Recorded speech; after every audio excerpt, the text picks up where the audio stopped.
You're going to begin your thumbnail sketches by drawing out the size of your sketches to the same proportion as your final drawing. Our final drawing is going to be 5 inches by 7 inches. So you're going to draw your thumbnails to be 2.5 inches by 3.5 inches. You're going to have to come up with 3 different book covers or illustrated poems or short story designs. Therefore, you're going to need to have 3 rectangles that are drawn to 2.5 inches and 3.5 inches for each one. Next, visualize what you want your novel to look like. In your mind, formulate an idea. As you brainstorm how you will arrange all the information you want to include from your brainstorming assignment, ask yourselves these questions. How will I arrange my title and author's name to show proper text hierarchy, with the title being the most important thing to look at and the author's name as the second most important thing? And then ask yourself, which principle of design do I want to create so I have a sense of order in my composition? After you have a general idea on what you want to do, begin sketching out your design, making sure you use your reference imagery to help your drawings look as accurate as possible. For my first sketch, I want to show the principle of design movement. I'm going to be arranging my elements such as foliage and floating tacos on diagonals and overlapping those objects to move the viewer's eye throughout the composition. As I begin, I am taking my favorite book designs and images from my illustration idea board into consideration. For this first part, I am choosing to draw a border around my novel using this hatching pattern from my illustration idea board. Next, I'm going to begin adding in these floral elements onto the bottom third of my composition. To create a dynamic composition, I am making sure to draw them in odd numbers, while also placing them on angles or drawing them on a diagonal line.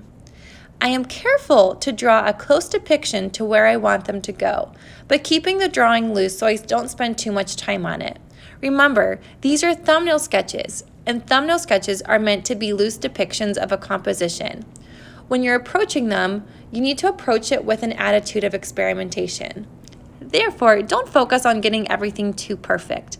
We will perfect any imperfections in the revised sketch tomorrow. For my dinosaur, I didn't have one picture that I could draw from. Therefore, I'm drawing from several pictures, combining different aspects from each one to create a more accurate drawing. I'm also placing the Tyrannosaurus Rex on the intersecting points of the rule of thirds to help give the eye something to focus on in the composition. I'm also trying to simplify the facial features so it looks like a happy, cute, chubby T-Rex and not the kind that needs anger management classes. And as I drew this dinosaur, to help me draw it more accurately, I just broke it down into simple shapes. So for the head and the body, it's just circles. And then I'm combining it with like rectangular looking lines so it looks more like a cohesive form. For my text, I want the viewer to see dinosaurs love first and then tacos second. To make the dinosaurs love stand out, I'm making the letters in those words a lot wider than the taco word. Remember, there are 4 ways you can change a font to make it stand out more than others. You can change a font size, its weight, which is how thick or thin the letters are, its color, and or its contrast to help make your words stand out. Therefore, I will also have the colors of my text differ than the background. However, in this stage, I do not need to show that. While you design, think about how your design will be received by the viewer. Does it help show the content of the book, short story, or poem you're depicting? Growing up, we often heard from librarians or English teachers to never judge a book by its cover. But come on, no matter how many times we were told this, we all, to some extent, judged the book by how interesting the cover looked. So your goal is to make your illustration look so eye-catching that the viewer cannot wait to read the book, short story, or poem you're depicting. And once these drawings are fully complete, we're actually going to have a little competition judging each other's covers. We're going to vote on the book or story we are most interested in reading based on how well the illustration was designed. The top 3 spots will receive bonus points towards their final grade. So as you continue to add in elements, make sure they help portray the content of your book or short story, remembering to consider also the audience you are designing the book for. Never lose sight of your audience and the book's content. Keep your style consistent so their overall message and feel of the design has a cohesive look. And to help the viewer's eye move throughout the composition, I'm going to have it rain tacos. I mean, come on. There can be nothing better than delicious cheesy tacos raining down out of the sky. And since these tacos are placed on various diagonals, it helps shift the viewer's eye throughout the composition. It also provides a playful story of how this dinosaur, who's so super fat, is just sitting down, chowing down on these tacos that are falling from the sky. And lastly, don't forget to add in the author's name into your design. I forgot to do that at first, but you'll see in the finished picture that I've added it in on the bottom.